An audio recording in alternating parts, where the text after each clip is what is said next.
Hi, everyone. I'm Richard Dolan, and this is my beautiful wife, Tracy. Hi, everybody.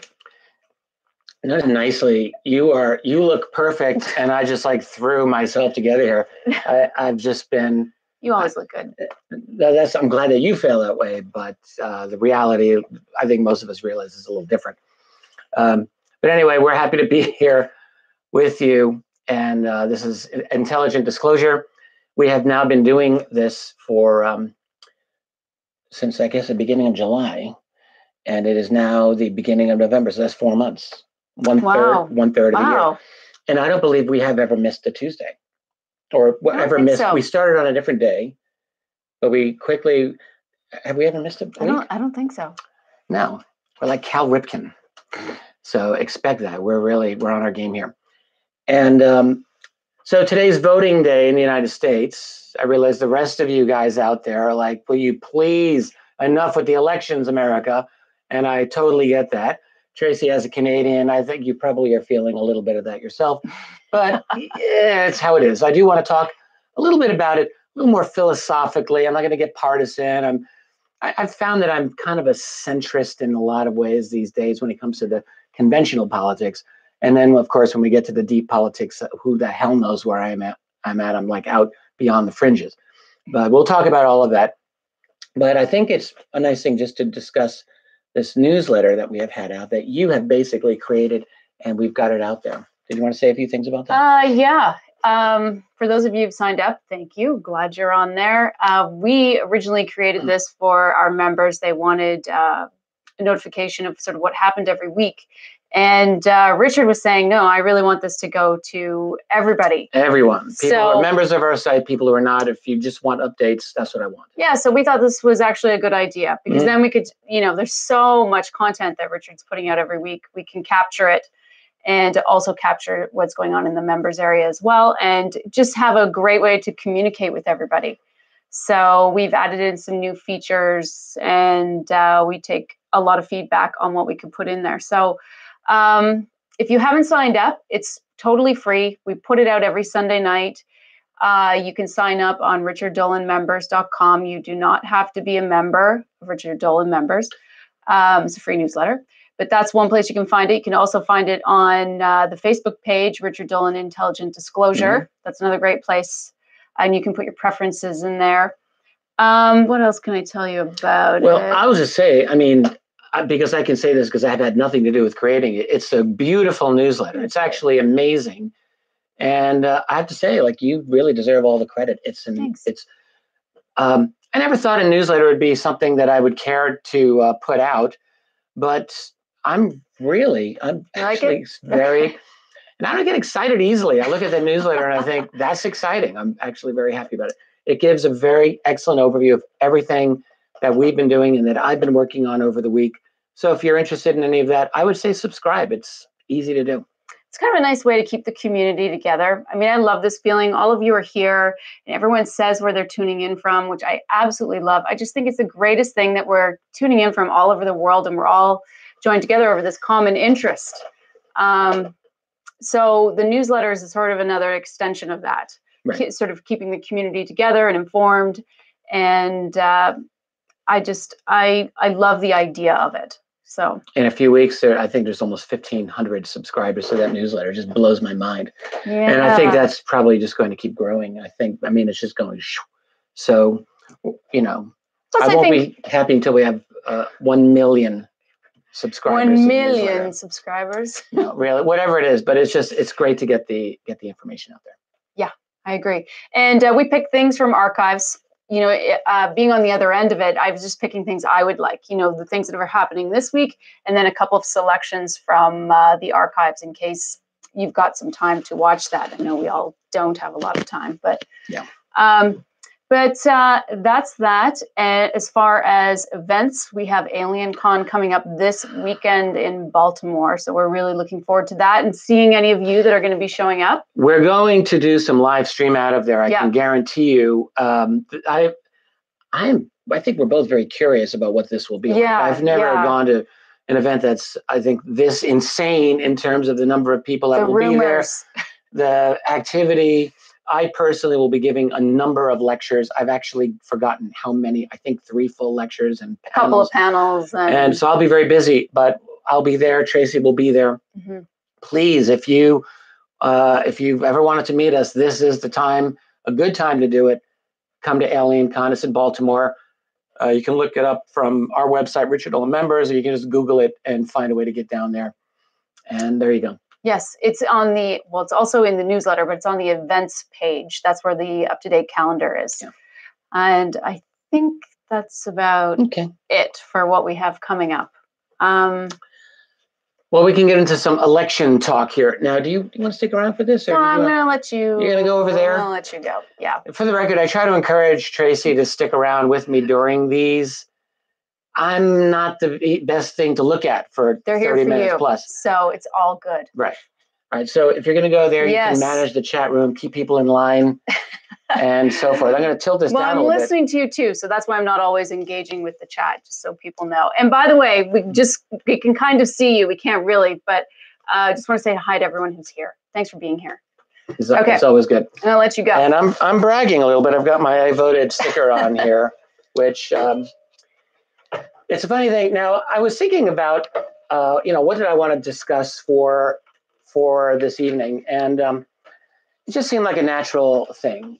I mean, the United States has just gone out of its mind, honestly, over the last couple of years in terms of politics. Donald Trump's election has just polarized everyone to such an extent that I didn't think it would be possible in my lifetime to see this again. I mean, I was a little kid during the 1960s, and a lot of crazy things were going on there. In fact, there was at least or more violence in the streets of the United States at that time, and in much of the Western world. So it's not like what's going on today is unique. Societies have had these moments where they seem to be riven by dissension. It happens periodically. But I think it's fair to say over the last many decades, there hasn't been anything along the lines of what we're seeing in the Western world today. I'm not really going to talk a whole lot about that, maybe a little bit. I have a different quarry tonight, and it's really like, why bother voting? Why bother voting? If you were to Google a couple of phrases, Google "Our elections bullshit," Google "Our elections rigged," Google "Our elections useless," all right, you will find a number of pieces that really argue against the value of elections in our society. And it's really not all that impossible to understand why. And I'll get to that in a minute. There were a couple of very interesting and even really very bad pieces along these topics. Probably the worst that I saw was in reason.com, which surprised me. I would have expected them to get representative democracy right. It was actually a nasty little piece called "Your Vote Doesn't Count, Why Almost Everyone Should Stay Home on Election Day." It's from 2012 by someone named Catherine Mangu Ward. I've never heard of her before. Basically, the key takeaway that I got out of that is that better educated people are much more likely to vote, which they said suggests that the pool of voters is better informed and more qualified to make election-related judgments than the pool of non-voters. So basically, if you have a college education, good for you, you should vote. If you're a dumb working stiff or on welfare and you don't vote, thank God. Wow, like that's actually what was in this article. And I was rather surprised by that. But there's actually a really great argument that elections don't make a difference. Okay. Back in 2014, there was a very interesting study by Princeton University professor Martin Gillens and by Northwestern University professor Benjamin Page. And in plain English, it was basically money rules in politics. You know, the wealthy move policy and the average American worker has little to no effect. What they said in their very, very academic, jargony laden language was multivariate analysis indicates that economic elites and organized groups representing business interests have substantial independent impacts on U.S. government policy, while average citizens and mass-based interest groups have little or no independent influence. So that's essentially saying, it's all about the money. And of course, we all know this. We all know that this is how it is. So, in fact, this is an old argument that elections don't do anything, that the system is broken, the system is corrupt. I mean, look, I'll be the first to say that I myself, many, many times throughout the last 18 years that I've been in the public eye, in any sense, I've often made the case that the wheels are off the system. The system doesn't work. Republican, Democrat, does it really matter? And in many cases, arguably, it really does not matter. Particularly, I would say, the bigger the picture gets, when we start looking at major geopolitical things going on in the world, I have found really little to no difference between Democrats and Republicans. I find them both equally bloody-minded, warmongering, at least as far as American policy goes, over the last, most of my lifetime. So that's my own jaded take, or maybe you could say it's an accurate take, or what have you. But not just independent analysts like me have been saying it. You've had revolutionaries who've said this for centuries. The Bolsheviks in Russia said it 100 years ago. They said, look, elections, what are you talking about? You've got a corrupt system, and it doesn't really matter who is in. It's the money behind the scenes that rule. And you still get this argument today, don't participate in the system because you will then give it legitimacy. It's an oppressive, intrinsically corrupt system. So the argument goes, and don't participate. And then there's the whole phenomenon of the deep state. I've talked about the deep state. I've talked about the national security state. There's a lot of ways you can label this entity that sits behind elected government. Is it real? Absolutely, it is real. There is a deep state. There's a long-standing nexus of intelligence community, finance, big business, long-standing government bureaucrats and so on, who wield a tremendous amount of power, particularly within the classified world, and that nexus between the public and the private. The private money within the classified world, I think, is very, very powerful and gets essentially zero analysis publicly as to what they're all about. And then there's, beyond the deep state, you've got just generally an international power and financial structure. I mean, my God, the richest 8 people in the world are said to own as much wealth as the entire bottom half of humanity. I think the number is 8 now. It's unbelievable. So, and then there's, the idea of the myth of the rule of law, a phrase from my friend and colleague, Catherine Austin Fitts, that idea that law is something that the very powerful don't really pay attention to most of the time. Sometimes it catches up with them, but a lot of times they are able to get away with things that average people could never, ever imagine getting away with. So all of that is true. The fact is that the political system is gamed by the wealthy and by the powerful. So we will conclude, well, there's an elite, and whether it's a Democrat thing or a Republican thing, what's the difference? There's always an elite. So my answer is, no shit, there's an elite. There's always been an elite. Like, that never goes away. It has never gone away. So I want to talk a little bit about the history of voting. Well, not a lot about the history of voting, but a little bit of background and perspective on this. So it's important to remember that nearly all of human history is the story of nations, we can say nations, or groups of people, entities that are ruled by a king, sometimes by a queen, but by royalty, supported often by a priesthood, and always supported by guys with swords and then guys with guns, by muscle. And that's been the story of human civilization, whether you're talking about Europe, whether you're talking about Asia, whether you're talking about Africa, whether you're talking about the Western Hemisphere as well, even pre-Columbus.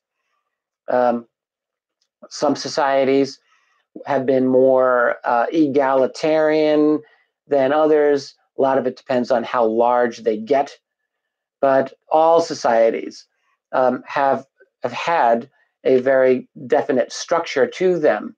There's very few examples in any part of human history prior to a couple of hundred years ago of regular people, as it were, having any say in who rules. That's been the norm has been otherwise. And I would just say, in fairness, I mean, you could say, well, this is a story, then human society is a story of oppression, and you could say the patriarchal oppression, or you can say hierarchical oppression. But I would also just counter and say, in fairness, most of human society, most of human history, has been a struggle simply to survive.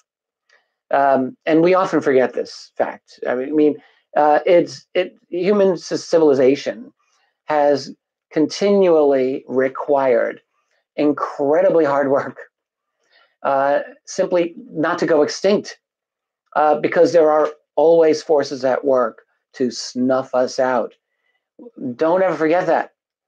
Survival really is difficult, and human beings living in a society historically have had to work their asses off just to stay above the water, so to speak, so that they don't die. In history, most people didn't read. They couldn't read books. They couldn't read anything.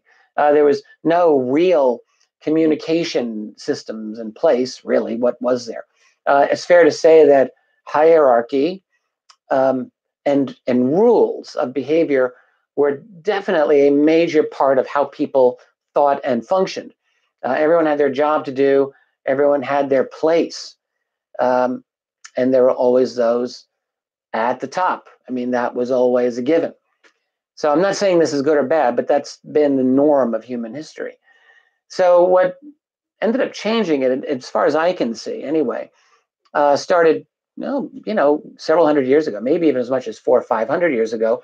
We can take it with the age of exploration, the age of commerce, the rise of business classes, the rise of commercial activity, and indeed of capitalism in the 1500s, 1600s, and so forth, where you start seeing a commercial class rise up.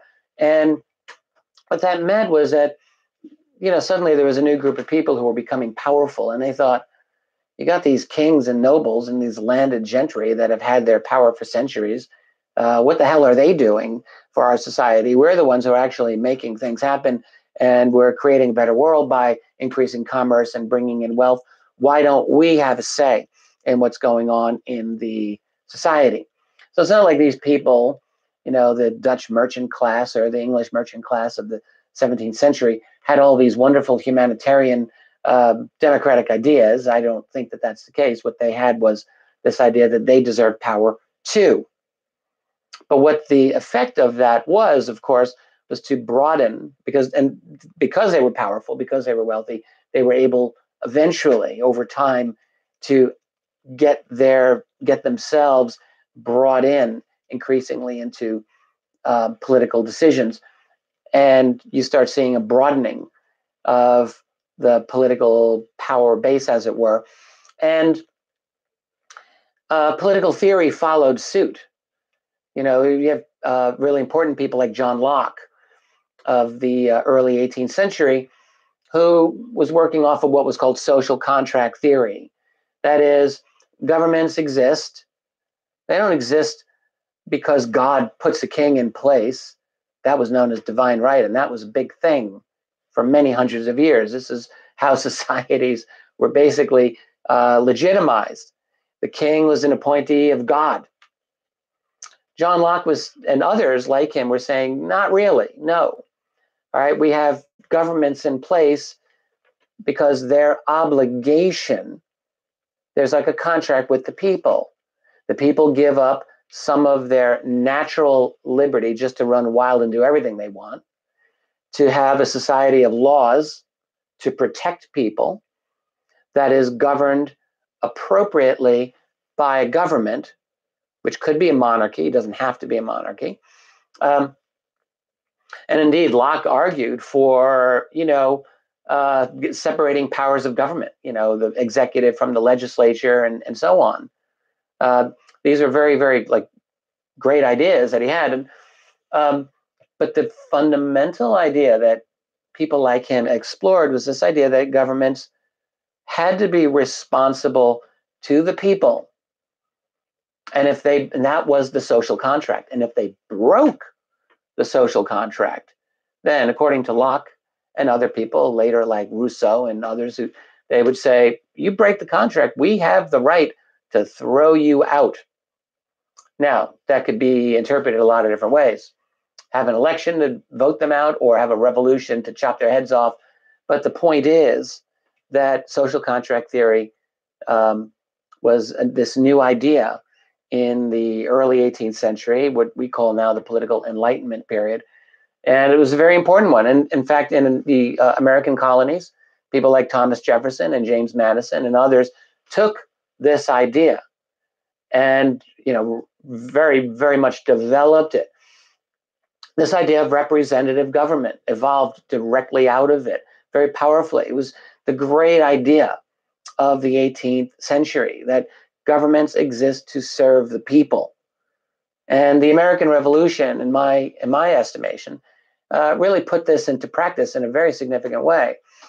It's interesting when you talk to people today, it's almost a fad. It's in fashion to say that the American Revolution wasn't really a revolution. It was simply the elites of American society of the time, the wealthy property owners, to establish themselves and break away from England and establish their own little empire. Well, there's truth to that, of course, but there's actually there's a different way to look at this as well. The American Revolution, in its time, during the 18th century, the 1770s and 1780s, it's very important to remember, was indeed considered an incredibly radical development in the world. People in the 21st century can look back and say, I was a very, very almost conservative. They kept slavery. They continued to oppress the native population and wipe them out. All of that is true, of course. But in the context of that era, the American Revolution was unbelievably revolutionary and radical, and I would actually say progressive. In other words, how we look at the American Revolution really depends on where you stand in history. All right. And so at the time, the big expression on the other side of the Atlantic was that the world is turned upside down. The world is turned upside down. Well, why was it so radical? Because as unequal, as unfair in many ways, and as oppressive as American society was, it still was far and away far more progressive than any other society in existence at that time. Again, even taking slavery into account, even taking the warfare against the native peoples into account. And this is because the concept of rule by the people was now fully in place. This idea at that time existed nowhere else on the planet, nowhere else but in this new nation, the United States of America. And, a very big part, maybe you could argue the major thread of American history is this story of how Americans modeled this idea for the rest of the world, of the story of trying to fulfill the meaning of what rule by the people actually means. And incidentally, rule by the people, this is the core, this is democracy, literally.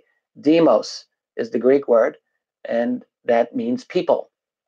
So democracy literally is rule of the people or government of the people. And the core element of what we would call rule of the people is the right to vote. And,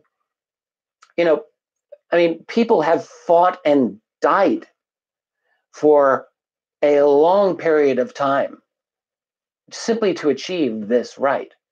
It has never come for free. It is a hard-won right, this right to vote, which we all take for granted in Western society. We think, oh, well, yes, of course. But historically, again, it's almost an anomaly. And it is definitely an anomaly that has been paid for in great amounts of human blood. All right, this idea of representative government, it's so basic to our society. We just take it for granted, like air and like water, but it is a hard-won gift.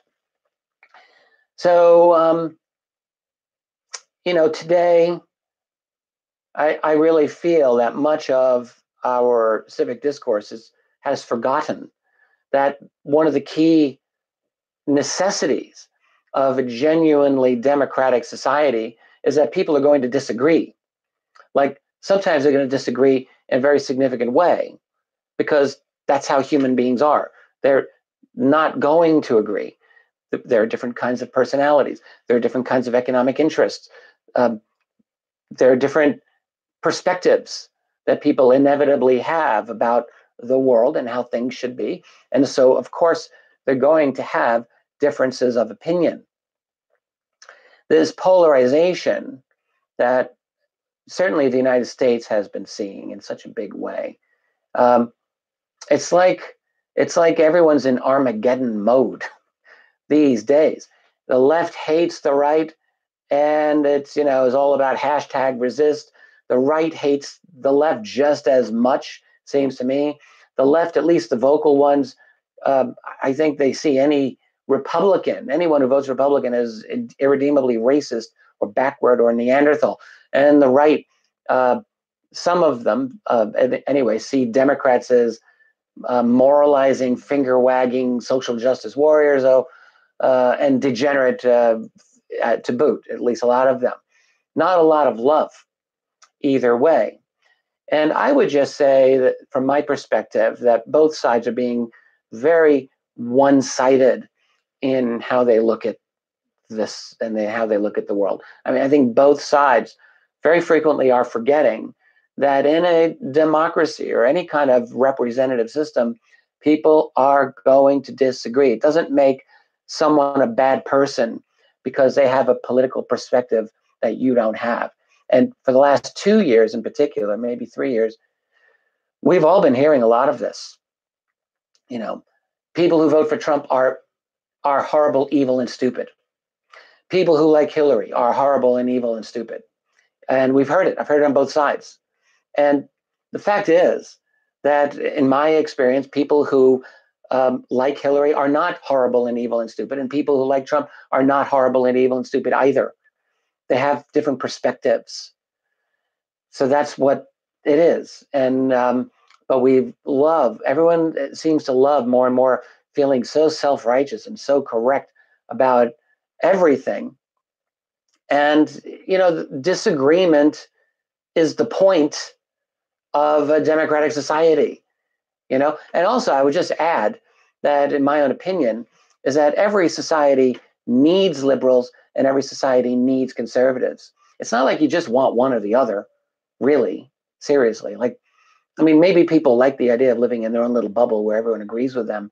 But if you stop and think about it, do you actually want a society where everyone agrees with you all the time, where everyone is as woke as you are, or everyone is as right thinking as you are in all ways? Do you actually think, I'm talking to you, whoever's listening, do you really think that you have got the correct opinion on everything right now at this point in your life, that you will never modify your perspective or receive new information, new facts, new perspectives that will alter what you think? Do you actually think like you've got everything figured out right now for the rest of all time? Because if you're that kind of a person, then, well, I think you're just proving you have a lot to learn. All right, we're all limited and fallible, all of us. None of us has all of the answers. And so for this reason, I think that the fact that we have people who are liberal and we have people who are conservative in all countries, right? I've come to understand that this is actually a really good thing. It's not a bad thing. So this is why even more, it makes me sad. It makes me distraught when I see this demonization happening. It's one thing to demonize politicians you don't like. I mean, that's old news. That's gone on forever. That's always happened. But to demonize their followers and that is happening. It's not universal, but it is definitely happening. That's really dangerous. That's really dangerous. I would always say, look, have your opinions, develop opinions, make your judgments, but don't be a fanatic. Don't think you've got all the answers, because you really don't. And then the other thing I would just say, for those people who want to demonize the other side, sometimes I hear people talking about the other side of the political divide as like those people have leprosy, like they're the worst people in the world. Do you realize that all of us have to live in the same society? We all live in the same community. We generally will live in the same neighborhood. Like, where do you think you can go, or where do you think they can go, where they're going to be so far away from you that you're never going to encounter them? Like, that will never happen. In the ramp up to the American Civil War of 1861, when Lincoln became elected president, and that really precipitated, of course, that whole rift. In his first inaugural address, he posed this question to the South. He says, you may think you can be a separate nation, but you're never going to escape the North. We're always right here. The North and the South are always going to be right here. So how's the best way for us to work this out? By going to war and hating each other, or by trying to figure things out and working together? And that was his point. And I think that's a really relevant point for our era today. We are all right here. We're already living together right now. So demonizing those people you disagree with, how is that ever going to be a good policy? You got to live with these people. They're often in your own family, your extended family, if not your immediate family. So we need to learn to live and understand the other person, even when we don't agree. So back to voting. Why did I vote today? And I've got my proud little voting sticker on. I kept it on all day. Even when, look, we all know, like, does your vote really matter? Is your one vote going to change the situation? Well, probably not, although there are some very close elections. We all know this. So sometimes when that happens, your vote can indeed matter. But the real reason that I vote is because I believe in representative government. And what I see around us is that we're moving year by year, day by day, into a kind of a transnational system in which the nation state is withering away more and more in many important respects, not 100%, but in many ways it is. And there may be good things, by the way, about this globalization that happens. I mean, it's easy for some people to just rail against globalization, and there are a lot of bad things that can come out of it. But there are good things that come out of it too. The fact that we have technology that has transformed our world really couldn't happen, let's face it, without some kind of comprehensive globalist system in place, a transnational system that is in place. Economic trade has been globalist for the last 500 or more years, to be perfectly blunt about it. And there's also, good reasons for being suspicious of certain types of nationalism as well. And let me just have a minute to talk about this. 100 years ago, Europe was still convulsed in a war that tore that continent apart and destroyed nearly half of an entire generation of men. In France, for example, 50% of all men between the ages of 20 and 32 were casualties of the First World War. It's an unbelievable horror, and other nations were at similar, comparable numbers. Even America and Canada got in and proportionately suffered great losses from the time that they were in there. And as a result of that war, which traumatized so much of Western thought, the idea of nationalism became very much out of fashion. And it's not hard to see why. And then after the Second World War in particular, the the German version of that, the refusal to admit defeat in World War I, and the idea that they were stabbed in the back, and then the racial components that came out of the Nazi ideology, and that dangerous nationalism really reinforced for many this idea that traditional nationalism was really dangerous. And indeed, forms of nationalism can be very dangerous, as we saw in the 20th century. And so I think as a result of that, there's still this very strong tendency to equate all forms of nationalism as dangerous, aggressive, and sometimes as racist. You hear that a lot today. But here's what I would say to at least nuance that idea. It is that there is at least one very, very important good thing about nationalism, or at least, let's say, the nation state as a unit, and for reasons to protect that nation state. And I would say it's because the nation state provides the political structure by which citizens can participate in their society, in their politics. All right. In other words, I can't cast a vote at the United Nations. I can't vote at an international trade treaty.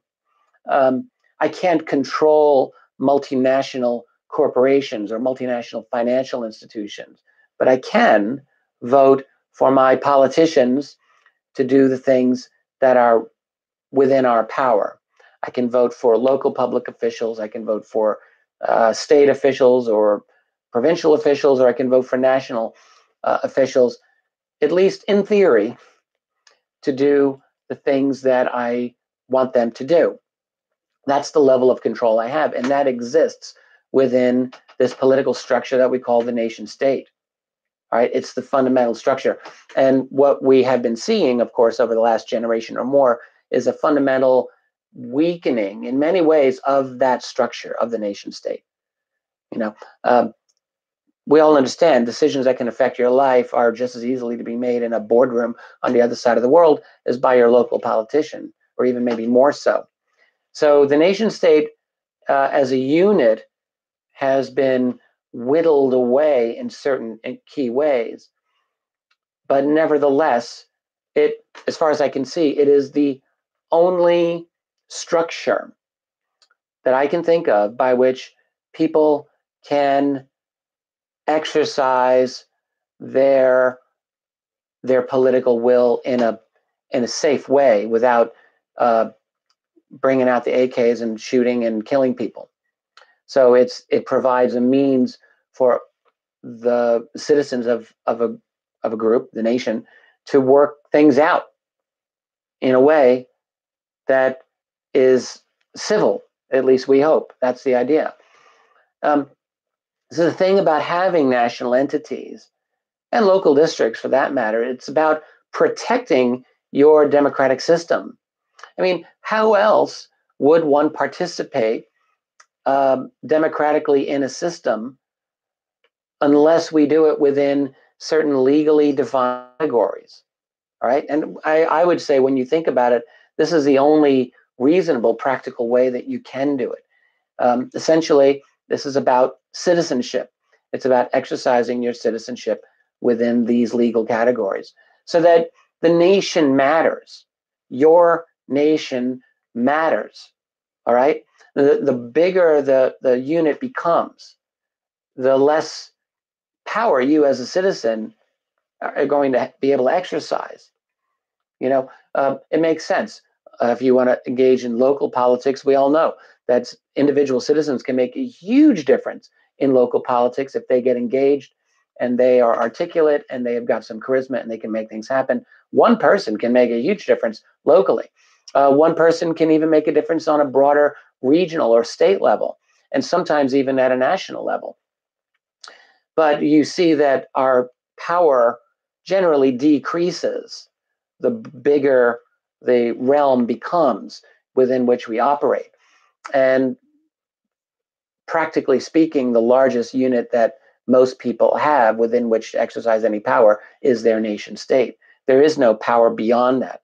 If you're living in Europe, I have no idea how much power you really have over the EU Parliament. I mean, yeah, in theory, there are representatives from your country, but it seems to me that that's a system where the wheels have completely fallen off, and there's not even the semblance of a possibility of people to control that, whereas the nation is still a unit that functions. And other nations, it's the same thing. Your nation is what matters.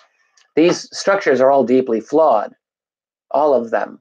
They're all corrupt. They're all ruled by elites that are, in many cases, little more than thieves masked with legal sanction. But ask yourself, what's going to work better?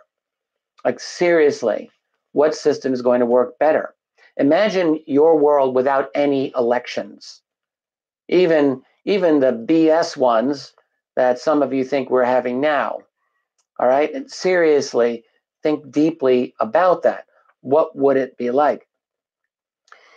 I would say we should vote, because the representative system is actually, it's not just a great political system. It is, I cannot think of a better system by which human beings can collaborate and participate in working out their destiny politically than in having a representative system of government by which people vote to have representatives represent them and make things happen at the government level. I can't think of a better way. Now, that's politically. We can talk about economics at some point, and I'm a firm believer in you as a economic entity having the freedom to choose your economic future the way you want to. But that's a whole other talk. We'll do that another time. But just because the political system doesn't work perfectly, or often doesn't even work well, doesn't mean you'd want to get rid of it.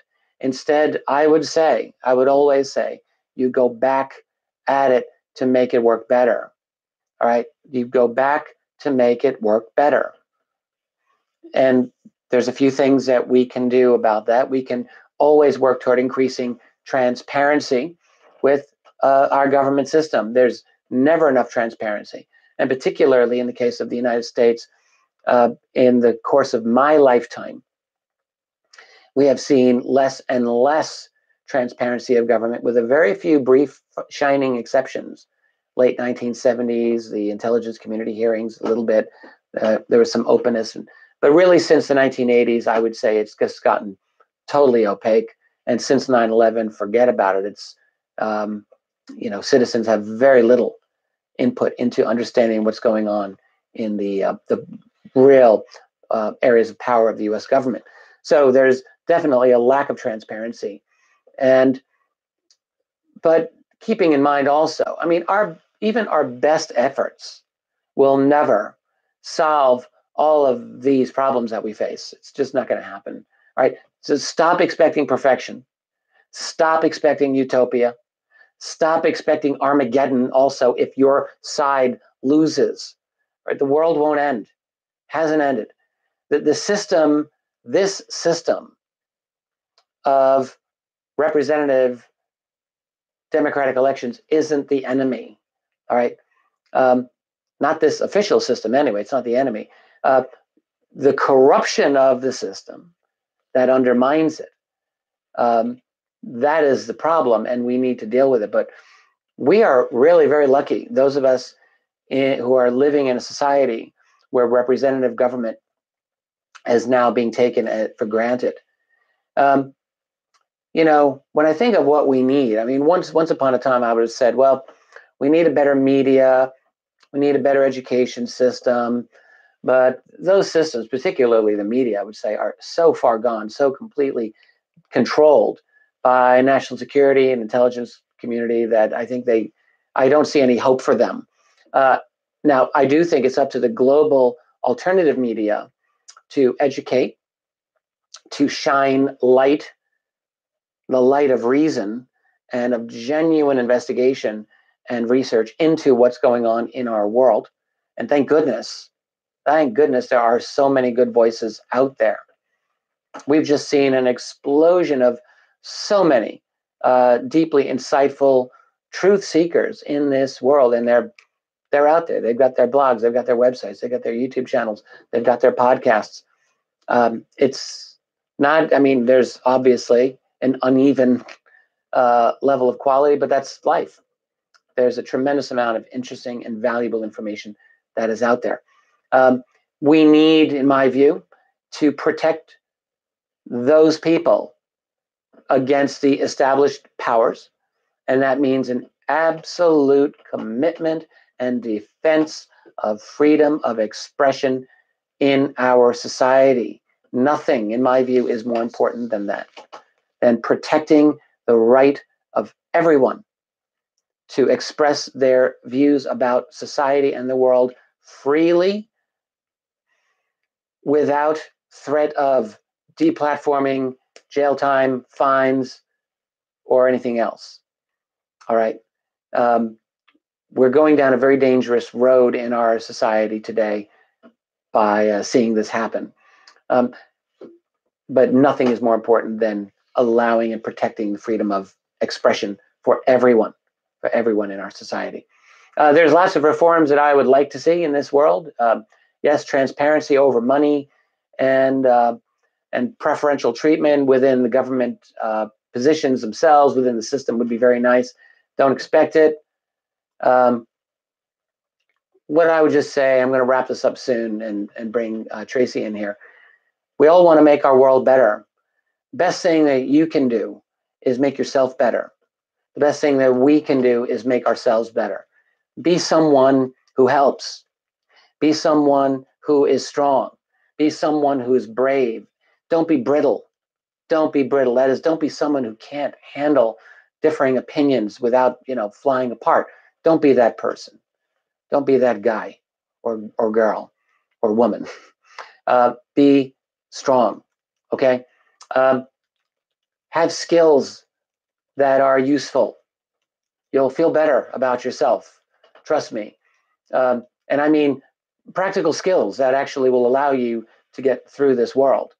I think is a really good thing for everyone to learn.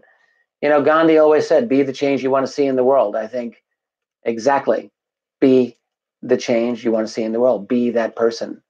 And be an example and a model to others around you. Be someone who can have a disagreement without hating the person you're arguing with. Be someone who can have a disagreement without demonizing someone else or thinking or calling them stupid or calling them a horrible person or whatever. Recognize that, you're just one person with one perspective. You don't have everything solved. You don't. None of us do. As long as we as a society promote and defend freedom of everyone to express themselves openly, whether you like or don't like their views, I think we'll probably muddle through well enough as we have in the past. And that is because, well, that will mean we're continuing to listen to each other. And that's really the best way that we can continue to correct our mistakes, is by listening to other people, particularly those who don't agree with us. Because you know what? Sometimes they're right when they're on the left and when they're on the right. Like, they'll be right. Like, no one's wrong all the time. Really. No one's wrong all the time. Sometimes people are right. And so it's always good for us to listen to those other points of view without our blood boiling. So, solution today, vote. You can vote. You can bitch about the system all you want. Be my guest. Get in line for that one because we're all doing it. But just vote. But you can also be proud that you're participating in a hard-fought and dearly won right that didn't exist for most of human history. And we've got it now. It's not perfect, but you got to remember, nothing is perfect. And certainly not something as messy as human civilization. Here are the words of one of the great people of modern times. He said, "It is rather for us to be here dedicated to the great task remaining before us, that government of the people, by the people, for the people shall not perish from the earth." And since there is no way that I could ever top Abraham Lincoln, I think this is a good place for me to end this chat on why vote. my dear, would you like to join me? Yes. That was wonderful. There we go. That was great.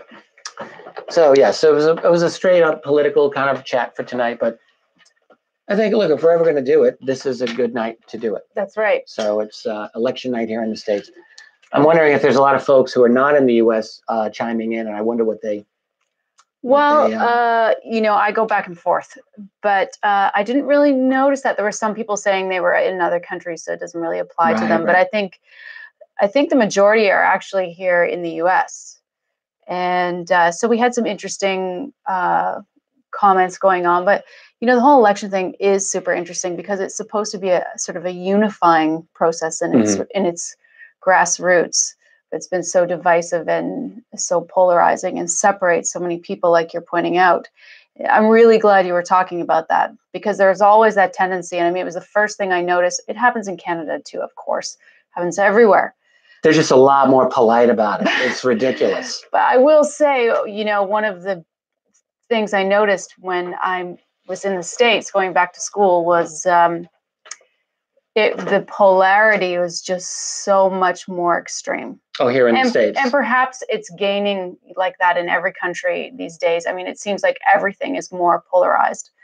But I'm just speaking about, 8 years ago when I went back for that degree. It definitely was one of the things I noticed. There was so much more confrontation. It was a little bit of a shock for you, you said. It was really, really shocking. Coming from Canada to the U.S. Mm-hmm. There was a lot more polarization with religion. I don't want to touch that, but also politics. It was one of the first things I noticed. And so I love how you were talking about that at the end. That was I feel like what it really means. Well, thanks. I'm glad you mentioned that. It's disturbing. It's distressing. I mean, everyone loves to think that they're right all the time, and I'm no different. Like I like to think, oh yes, I'm right. I've got it all figured out, and I know in my heart that I don't. Like I know that I don't. I know that there's still many, many more things that I will learn, and there's new perspectives. I'm sure that I will acquire in the coming years because that's just how life is. I don't have all the answers.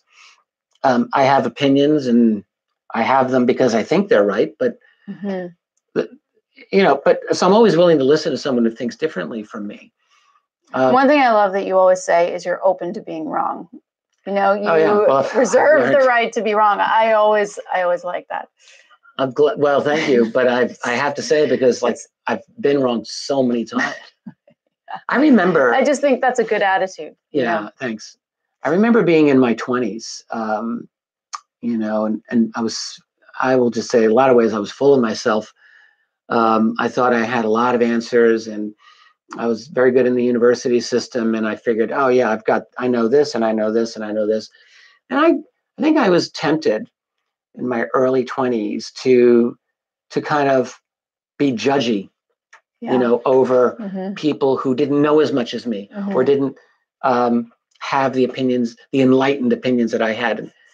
I mean, honestly, when you're 22, that can happen.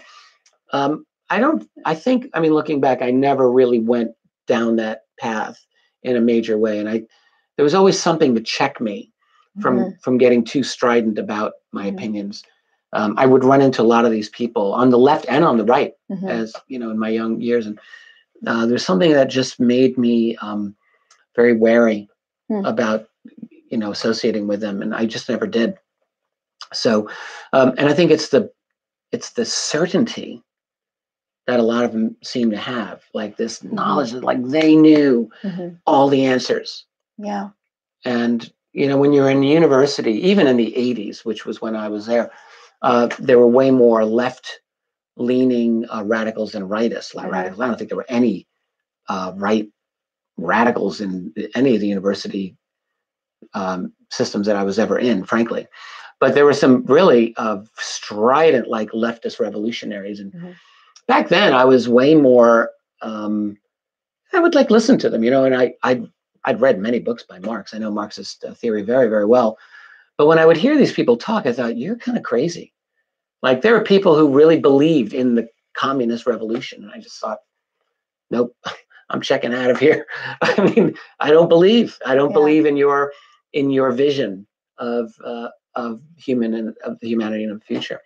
I've just always been afraid of strident radicals like that. Right. And we just see so many more of it. We have them on the left and we have them on the right. They're polarizing each other. Yeah. It's like they react off of each other. Mm-hmm. And that's what's really scary to me. Mm-hmm. Okay. I loved that. I just want to bring up a couple of things that people brought up. So one of them was, let's see, Imperfect asked, has Richard discussed alternative voting systems like ranked choice voting? Are you familiar with that? No, I'm familiar. There are different, I'd like to learn about this.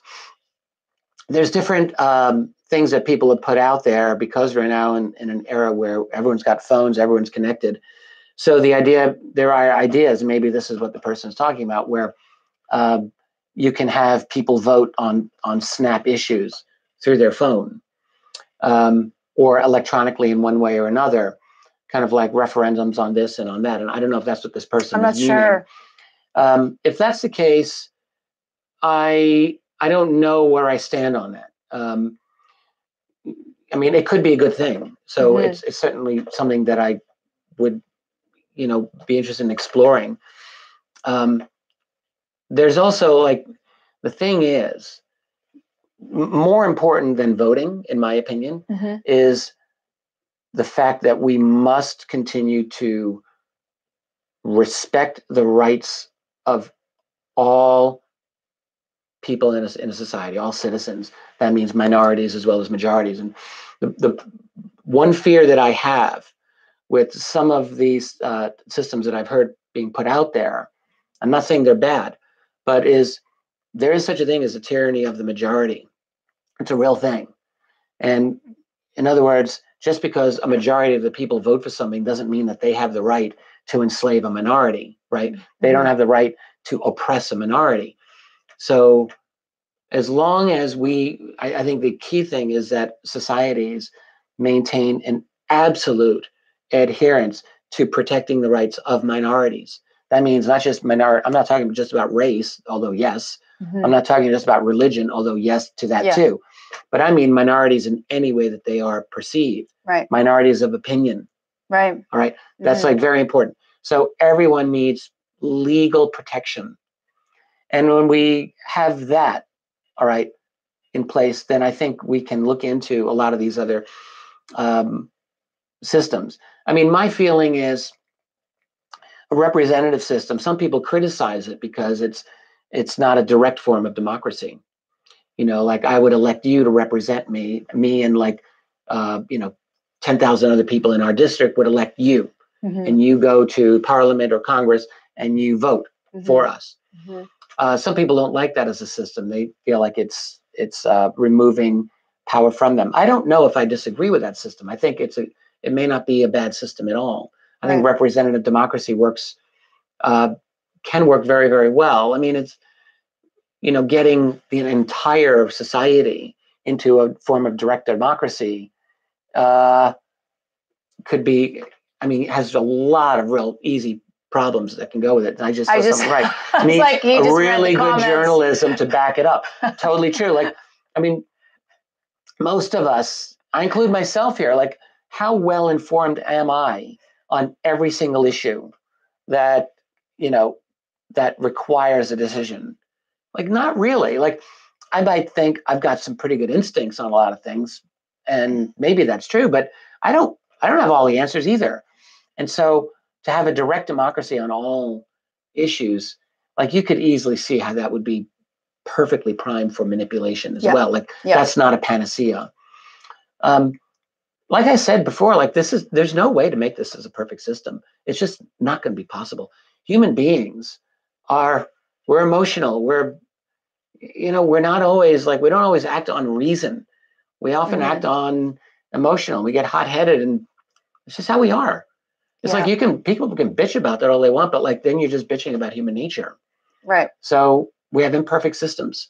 So there are ways I feel like tweaking the system, but like I'm not one of these people who says like opt out of the system because you tell me what's better. Like I can't think of a better system for long-term stability and happiness of a public than allowing participation by voting into their system, and also backed by genuine economic freedom, which I think is no one really talks about in our society anymore. And that's really maybe the biggest of these issues, is a lack of true economic freedom that so many people have anymore. Well, there's the system, and then a lot of people also brought up, the corruption. How can we trust the elections these days, in the days of the hacker? Actually, Cliff High said it that way, and I think that really speaks to the whole problem. Not a specific thing, but it's a huge corruption. problem. There are so many ways for elections to be corrupt, and everyone knows this. Yes, everyone knows that. The more electronic the election is, particularly, the more vulnerable it is. Although even back in the old days of counting out the ballots, I mean, my God, there was so much corruption in American elections. Right. There's a phrase, they bring out the phrase "a cemetery vote" for a reason. You enlist the rolls of dead people on your party, and you have them vote, and like this has happened. So there's always corruption in the system.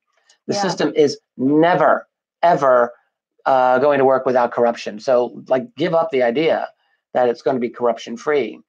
So you still got to try. It's you obviously opt in as opposed to opt out. My point is, the elections are bullshit sometimes. They're often done in a very unjust or even illegal way. All right, so that's true. But so what's the solution? The solution is not eliminate elections. The solution is not dust off the guillotine and chop off the heads either. I wondered about this too. I really wondered, years and years ago. I mean, I was wondering, all right, so you got a system of, where's the real power in this world? Is it in the White House? Honestly, how many people really think that the president is actually running things? Even Trump can't run things. He thinks he can, but of course he can't. There's so much power behind and around him, or in opposition to him, or whatever. He's got this much power. So where's the real power? Well, the banks, the financial institutions, the major corporations. And how do you, if you really wanted to do a French Revolution today, if you seriously wanted to do that, which, by the way, bad idea, don't try. But if you did, who are you going to go after? The political leadership? What's that going to do? You put in new people, new boss will be just like the old boss. Yeah. There's no difference. You're going to go after the Rockefellers, the Rothschilds, you're going to and then what? You take them out, and you're still going to have a system of wealth and power. That's not going away. Or is your solution to create a communist utopia where you eliminate all financial power? Good luck with that. That's not going to work. First of all, you're not going to succeed. That'll never succeed. And secondly, if it did, you, revolutionists, would become those people anyway. You would do that. So what we have is a system where there are certain fundamental structural problems that are not going to go away. As long as human beings operate in a system of economics and in which we have some measure of freedom to operate, we're going to need laws to prevent us from killing each other. And there's going to have to be some kind of enforcement of those laws. And there's inevitably going to be corruption of that. But what we can do is step by step, the things that we can practically do to eliminate those egregious pieces of corruption. Otherwise, what do you have? Mm-hmm. Form your own commune. That's not really going to be an option for most people. This is our world, and it's not capitalism either. By the way, that's a bogeyman. People love to talk, it's a capitalist system, and if we just change the capitalist system, we'll have something more egalitarian and equal. It's not going to fix it. I mean, we have a very unequal system in global economics, and it's unequal to an unhealthy degree. And I said earlier, you get the top 8 wealthiest people who have as much net worth as the bottom half of humanity. That's Like, there's no person in this planet, I'm sure, who can say, oh yeah, that's normal and that's a good thing. But so there ought to be a way of minimizing that. And historically, by the way, we have had periods of our history where wealth distribution has been a little less onerous than it is now. From the late 1920s, the Great Depression, up till the early 70s, there was a significant flattening out of wealth distribution, at least in the United States. So where in 1928, 29, the top 1% owned a little over 40% of all national wealth. By early 70s, it was down to the low 20%. Like that's still a lot of power that the elite had, but proportionately what that meant is that a lot of the wealth that had been collected at the top was actually distributed through the rest of society, and people, American society during that period had a real golden era, actually, of wealth and prosperity and economic opportunity that was just amazing. So it can happen again, like through intelligent policies. You can make things a little bit better. And look, I would just say that I don't think that most people listening want this, but I would just say stop hoping for utopia. Like, make the world better. You're not going to make it perfect.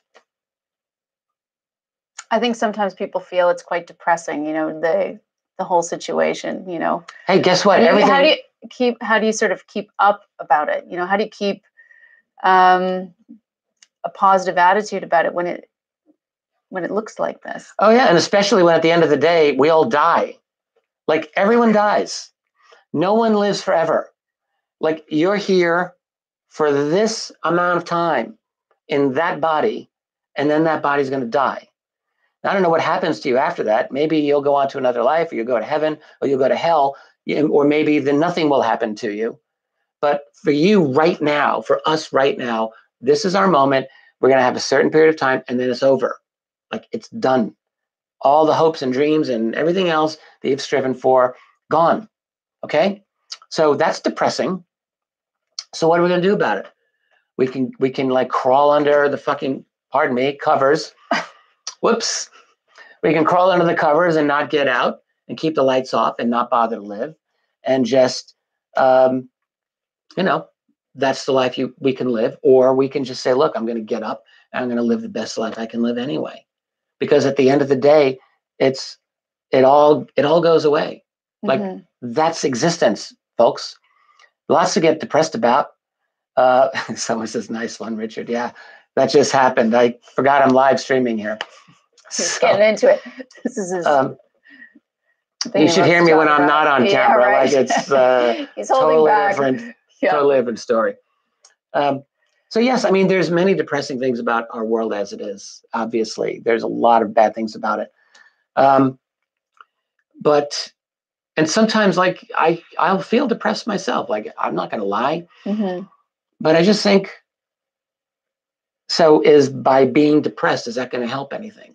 No, but what attitude do you think you could take on? Like, I think you could take on the attitude of a life learner, an explorer of life. Like, sometimes that brings a little bit more levity when everything seems so controlled. Would you agree with that? Or what are your thoughts on that? I would say, yes, by being a lifelong learner, you're recognizing that there's an unbelievable amount of richness to this world. And we could spend every single day for the rest of our life learning new things, and we would not run out. So that's an amazing attitude that we could all have to make our world a more positive, better place. Like, be a lifelong learner, learn, and incite your creativity, and think about the world in positive, beneficial ways that will make people's lives better as well. So being a lifelong learner, also be brave. Like, just be brave. I don't know how you quantify this, but just, there's all kinds of awful things staring you in the face right now. How many people right now don't know if they're going to pay their rent or their mortgage? How many people right now don't know how their health is going to be in a year from now or 6 months from now? How many people are dealing with a relative that's dying right now? How many people are dealing with a close loved one who's having a rough time. Like everyone, and if you're not dealing with it right now, you will, because it's inevitable.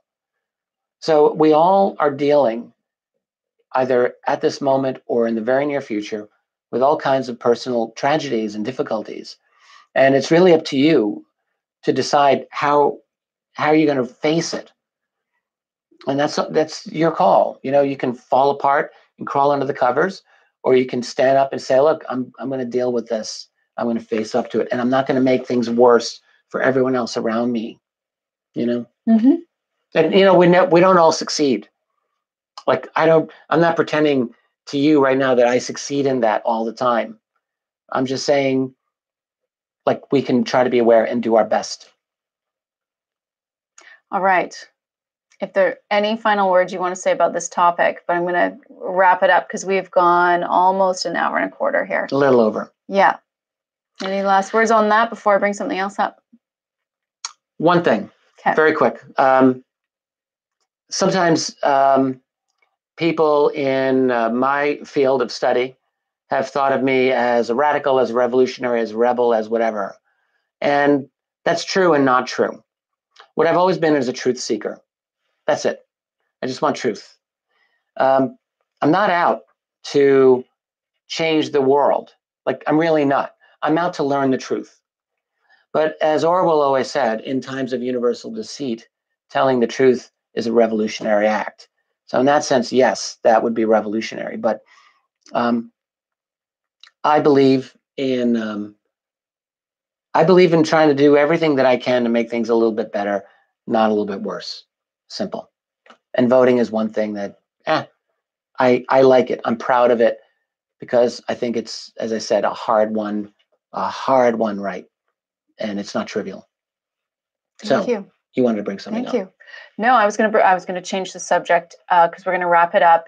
If you guys are enjoying the stream, if you enjoyed Richard's talk, if you don't mind giving a like, subscribing to the channel is a great way that you can support Richard for free. And if you want to know when live shows are coming, I know YouTube has messed this up a little bit. Notifications are coming at weird times, but I'm sure they'll get it back on track soon. Beside the subscribe, there's a little bell. If you click the bell, you'll know, you'll get notifications via email every time we release a new video.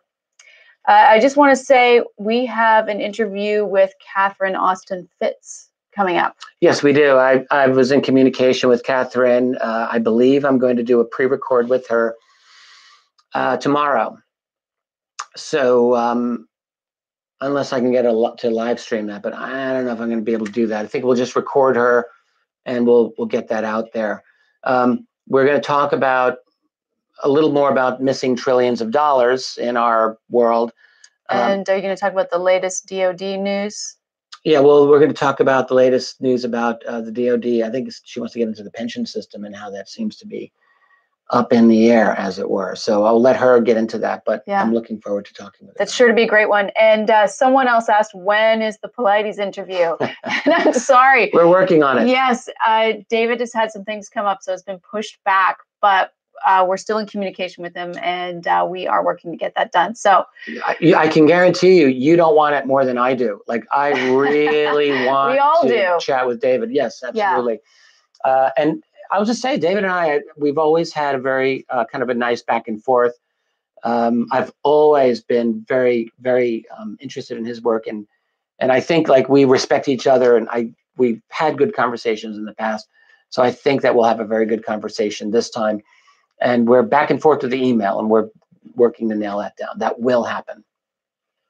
Perfect. And so I think we're just about to wrap up, but for those of you who joined later in the show, we are going to be at Alien Con this weekend.